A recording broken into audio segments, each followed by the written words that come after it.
What's up, guys? So today I'm gonna work on the Subaru. I'm doing the brakes. So pretty much what I did, I'll show you guys with the other wheel. Took off the wheel, of course, and unbolted the brake caliper, which is hanging from that bungee cord. But what I'm gonna do is just clean it up, and I'll pretty much start from the top on the other side. So here's the brake. Here's the brake, just a normal blank rotor.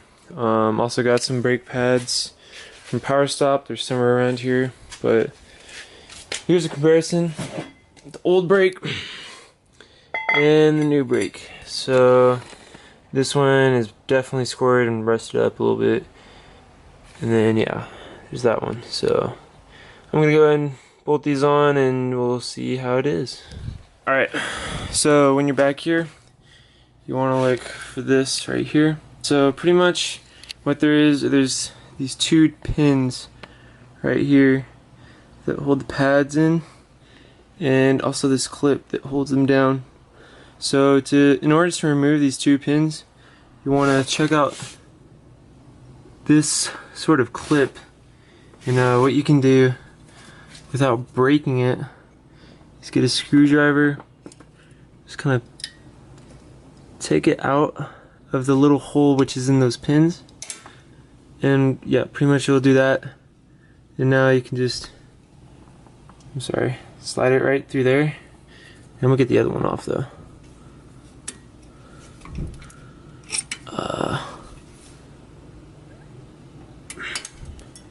So yeah, it just came off. What it does is it pretty much holds the pins down to the bracket so they won't come out. And once you get to there, all you pretty much have to do is push these pins out. And what it will do is this clip right here in the middle will pop up like that. And you set the pins aside, make sure you don't lose them.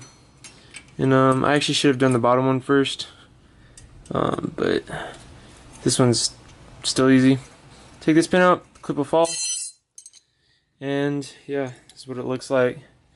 So now you'll see the pad right here, and what you want to do, since I'm replacing both the rotor and the pads, I don't have to worry about messing up the rotor.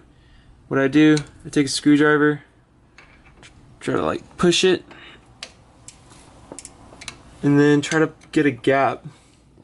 Pretty much what you can now do is wedge it, and what that will do is it'll compress the piston back down so it'll reset. What you want to do is keep the pad in so you don't, of course, mar the piston down, because that'll be bad. It'll just ruin up your caliper. You can do this for both sides.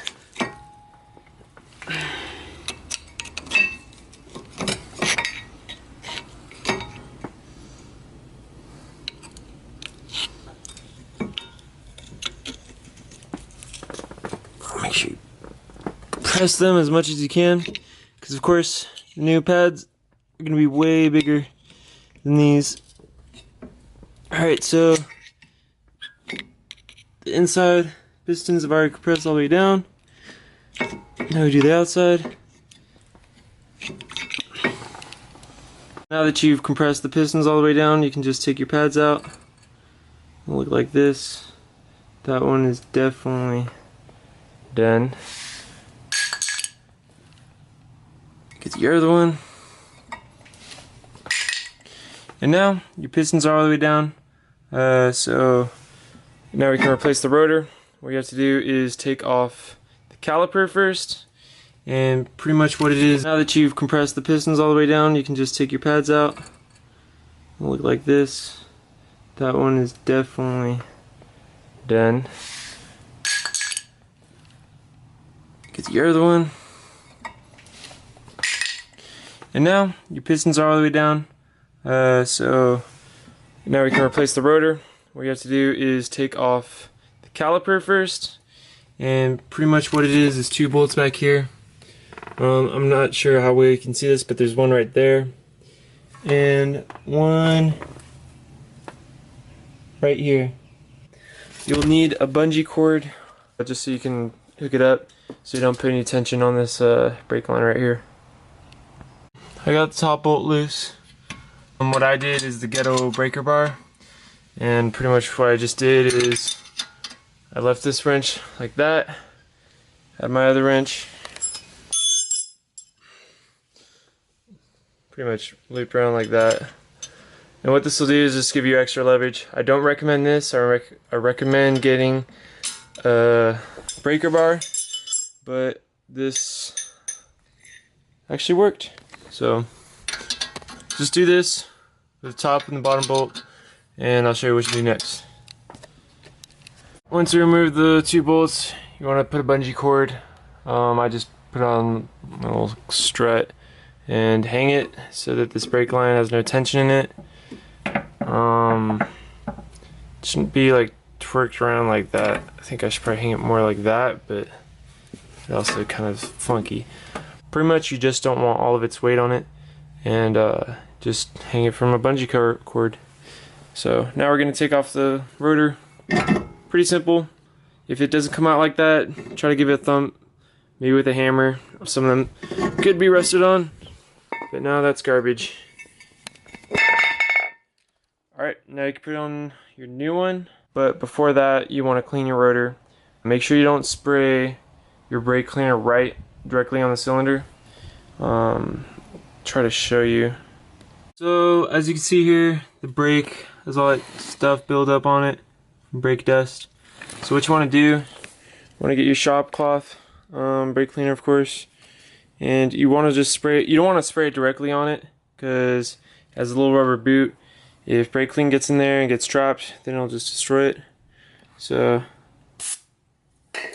I got some on my jeans, whatever. Just want to do that. Just run your finger along it and get all that brake dust off.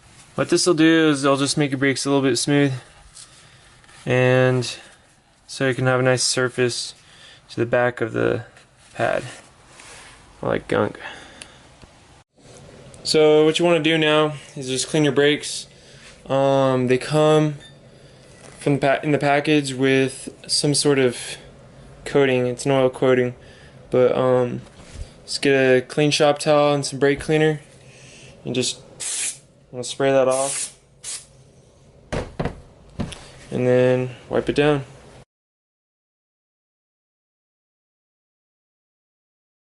So now you flip it over to the other side, front. Do the same.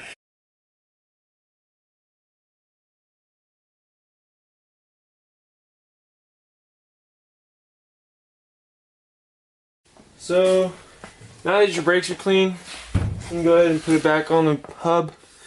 What you want to do is you want to also get a nut, put it back on, your new one of course, don't want your old one. Go ahead and thread the nut back in until it's just hand tight. Make sure the rotor doesn't move. Alright, what's up guys? This is day 2, well actually night 2 of the brake install.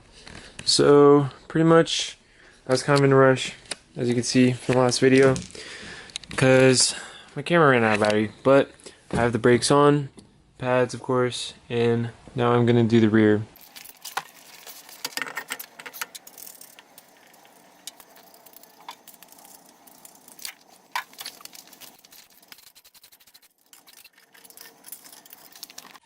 Alright, so what I found out with pads, this is day 3 by the way, friend Austin is recording for me. So this metal stop right here, pretty much as the brake pad wears down, it'll start wearing on this and it makes a nasty sound. I found out that it doesn't fit in the caliper, so what I just do, I take pliers, these cut, so I'll just make a cut right there, and I'll just try to rip it off pretty much.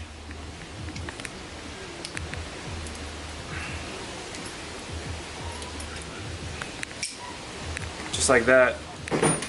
I want to make sure, yeah, that it doesn't stick out. So right now, the rotor won't come off of the hub. It's rested on. I didn't have this problem with the front, but I had it with the other side. And pretty much what you want to do bang the shit out of it. Yeah, so you want to kind of bang all around, just like this.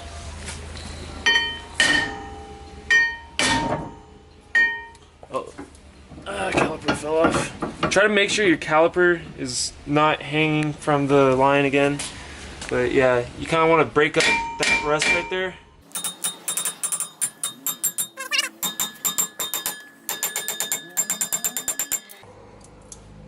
That's not coming off, it's pretty in there.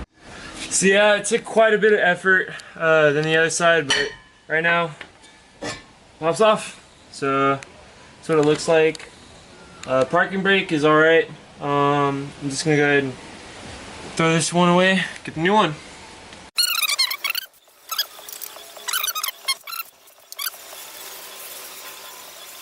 Alright, so now to clean out your piston, all you pretty much do, get your terry cloth or rag towel, put a little brake cleaner on the end, go ahead and grab your caliper and just rub it on the inside right there. Make sure you get all that brake dust out of there. Make sure you do that for both sides. See all that gunk on there?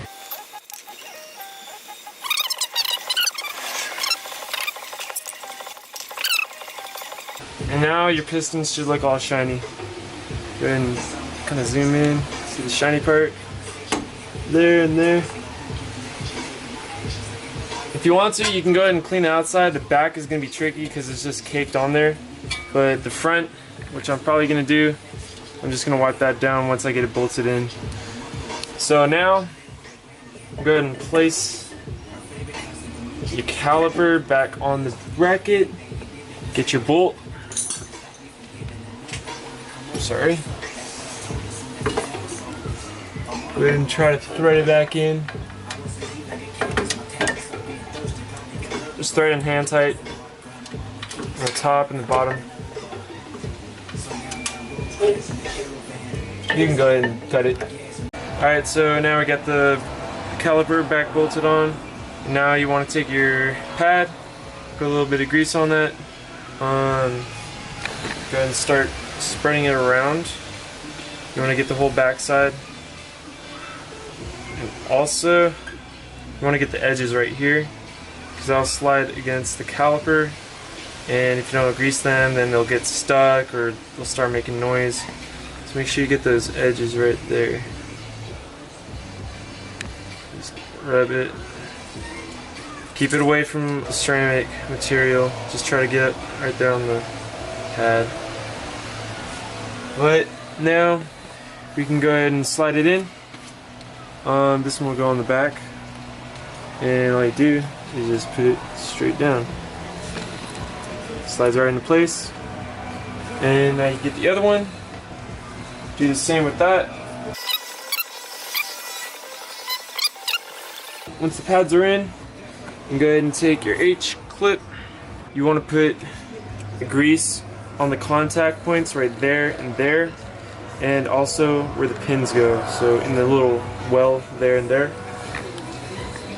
So just put some dabs right there, a little there, a little there. Go ahead and rub that with your finger.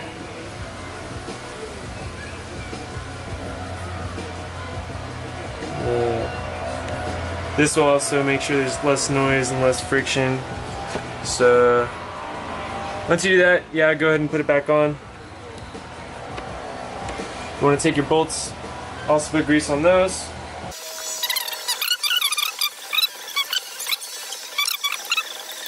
And now you're all set. Get your clip, and then adjust your screw pin so it can line up with the hole in the back. Stick it in,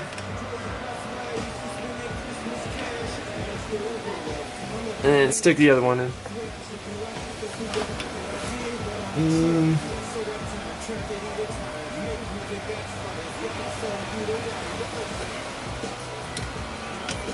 Now you're all set. Go ahead and clean up everything, put the wheel back on, and make sure, I'll go over the process. Okay, so the rest of this video is going to be filmed on my iPhone, but pretty much I have the car back down on all four wheels. And I already did this, but what you want to do is get in your car. You want to go ahead and pump the brake